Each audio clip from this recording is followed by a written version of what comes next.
제11장. 예수님께서 어떤 곳에 계실 때에 기도를 하셨는데, 기도를 마치시자 제자들 중 한 사람이 예수님께, 주님, 요한이 자기 제자들에게 가르쳐 준 것처럼 우리에게도 기도를 가르쳐 주십시오 라고 하니, 예수님께서 그들에게 말씀하셨다. 여러분은 기도할 때에 아버지의 이름이 거룩히 여겨지도록 하시며 왕국이 오게 하시며 날마다 우리에게 일용할 양식을 주시고 우리가 우리에게 죄 빚진 모든 사람을 용서하니 우리의 죄들도 용서하여 주시고 우리를 유혹에 빠지지 않게 해 주십시오 라고 하십시오. 예수님께서 또 그들에게 말씀하셨다. 여러분 중 어떤 사람에게 한 친구가 있다고 합시다. 한밤중에 그 친구에게 가서, 친구여, 떡 3개만 빌려주게. 내 친구가 여행 중에 나에게 왔으나 대접할 것이 아무것도 없네 라고 말한다면, 그가 안에서 나를 괴롭히지 말게. 이미 문이 닫혔고 아이들도 나와 함께 잠자리에 들었으니 일어나서 자네에게 줄 수가 없네 라고 대답하겠습니까? 내가 여러분에게 말합니다. 친구라는 이유만으로는 일어나서 주지 않을지라도 친구가 염치 없이 졸라대기 때문에 일어나서 필요한 것을 줄 것입니다. 그러므로 내가 여러분에게 말합니다. 구하십시오. 그러면 여러분에게 주실 것입니다. 찾으십시오. 그러면 여러분이 찾아낼 것입니다. 문을 두드리십시오. 그러면 여러분에게 열어주실 것입니다. 왜냐하면 구하는 사람마다 받을 것이고 찾는 사람이 찾아낼 것이고 두드리는 사람에게 열어주실 것이기 때문입니다. 여러분 중에 어느 아버지가 아들이 생선을 달라는데 생선 대신에 뱀을 주겠습니까? 또 아들이 달걀을 달라는데 정갈을 주겠습니까? 여러분이 악할지라도 좋은 선물을 자녀에게 줄 아는데 하물며 하늘에 계신 여러분의 아버지께서 자기에게 구하는 사람들에게 성령을 주지 않으시겠습니까? 예수님께서 말 못하는 귀신 하나를 쫓아내셨다. 그 귀신이 나가자 말 못하는 이가 말을 하게 되니 무리가 놀랐다.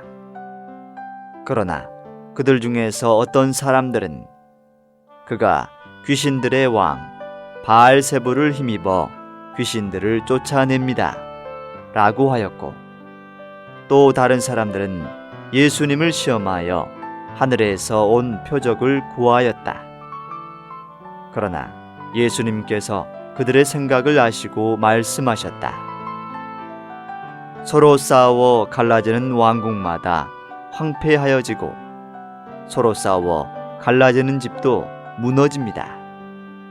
여러분은 내가 바알세불을 힘입어 귀신들을 쫓아낸다고 하는데, 만일 사탄이 서로 싸워 갈라지면 어떻게 그의 왕국이 설 수 있겠습니까? 내가 바알세불을 힘입어 귀신들을 쫓아낸다면 여러분의 아들들은 누구를 힘입어 귀신들을 쫓아냅니까? 그러므로 그들이 여러분의 재판관이 될 것입니다. 그러나 내가 하나님의 손가락으로 귀신들을 쫓아낸다면 하나님의 왕국이 이미 여러분에게 와 있는 것입니다. 강한 사람이 완전히 무장을 하고 자기 집을 지킬 동안에는 그의 소유가 안전하지만, 그보다 더 강한 사람이 와서 그를 이기면 그가 의지하였던 모든 무장을 해제하고 전리품을 나누어 줍니다.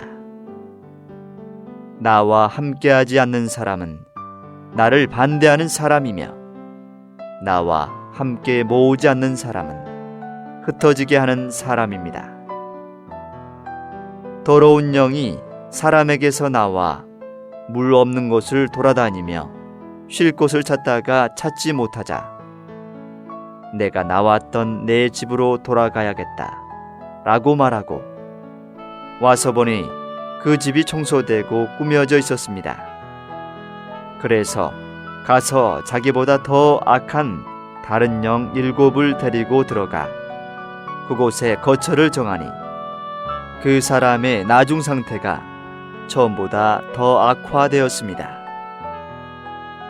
예수님께서 이 말씀을 하고 계실 때에 무리 가운데서 한 여인이 소리를 높여 선생님을 뵌 태우와 선생님을 먹인 젖이 복이 있습니다 라고 하니 예수님께서 말씀하셨다.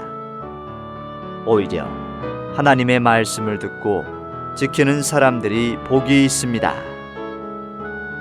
무리가 모여들자 예수님께서 말씀하시기 시작하셨다. 이 세대는 악한 세대입니다. 이 세대가 표적을 찾지만 요나의 표적 외에는 보여줄 표적이 없습니다. 요나가 니느웨 사람들에게 표적이 된 것처럼 사람의 아들도 이 세대에게 그러할 것입니다. 남방 요왕이 심판 때에 이 세대 사람들과 함께 일어날 것인데 그녀가 그들을 유죄 판결할 것입니다. 왜냐하면 그녀가 솔로몬의 지혜를 들으려고 땅 끝에서 왔기 때문입니다. 보십시오. 솔로몬보다 더 큰 이가 여기 있습니다.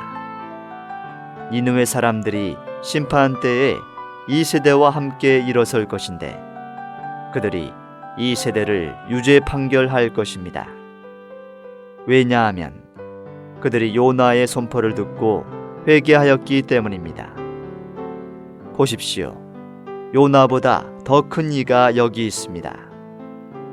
누구든지 등불을 켜서 속에나 말 아래 두지 않고 등잔대 위에 두어서 들어가는 사람들이 그 빛을 보도록 합니다. 그대의 눈은 몸의 등불입니다. 그대의 눈이 단일하면 온몸이 밝지만 그대의 눈이 악하면 온몸이 어둡습니다. 그러므로 그대 안에 있는 빛이 어둠이 아닌지 살펴보십시오. 그대의 온몸이 밝아 어두운 부분이 조금도 없다면 등불이 그 빛을 그대에게 비출 때처럼 온몸이 온전히 밝을 것입니다. 예수님께서 말씀하실 때 한 바리새인이 자기와 함께 아침 식사를 하자고 청하니 예수님께서 들어가시어 상에 앉으셨다. 예수님께서 식사하시기 전에 먼저 씻지 않으신 것을 그 바리새인이 보고 이상히 여기자 주님께서 그에게 말씀하셨다.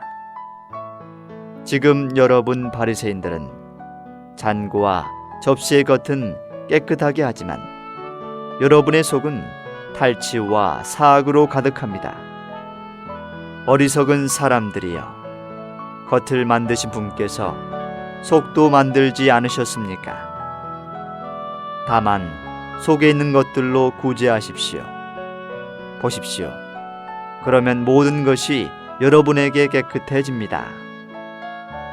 바리새인 여러분, 여러분에게 화가 있습니다.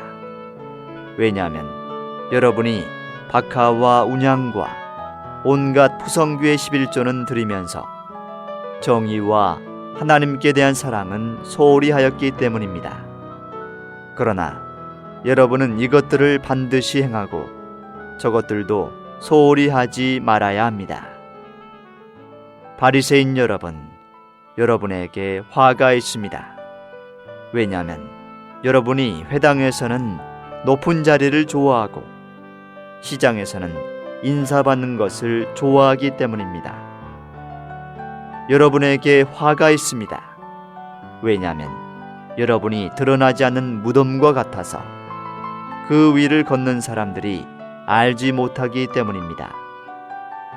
그러자 율법사들 중 한 사람이 예수님께 선생님, 그렇게 말씀하시면 우리까지 모욕하시는 것입니다 라고 하니 예수님께서 말씀하셨다. 여러분 율법사들에게도 화가 있습니다. 왜냐하면 여러분이 지기 어려운 짐을 남들에게는 지우면서 자신은 그 짐에 손가락 하나도 대지 않기 때문입니다. 여러분에게 화가 있습니다.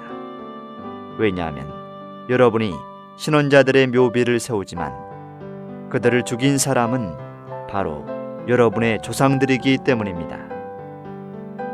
여러분의 조상들은 신원자들을 죽였고 여러분은 그들의 묘비를 세우지만 여러분이 여러분의 조상들이 한 일의 증인이 되어 그들의 소행에 찬동하는 것입니다.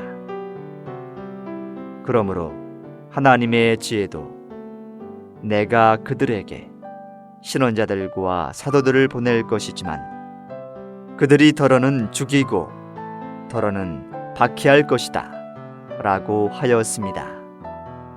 창세 때부터 모든 신원자가 흘린 핏값을 이 세대가 물어야 할 것인데 곧 아벨의 피부터 제단과 성전 사이에서 죽은 사가랴의 피까지입니다. 그렇습니다. 내가 여러분에게 말합니다. 이 세대가 그 핏값을 물어야 할 것입니다.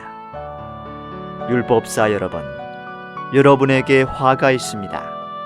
왜냐하면 여러분이 지식의 열쇠를 차지하고 있으면서 여러분 자신도 들어가지 않고 들어가려는 사람들도 막았기 때문입니다. 예수님께서 그 집에서 나오실 때에 율법학자들과 바리새인들이 크게 양심을 품고 여러 가지 질문을 던져 그분의 입에서 나오는 말씀에서 무엇인가 트집을 잡으려고 노리기 시작하였다.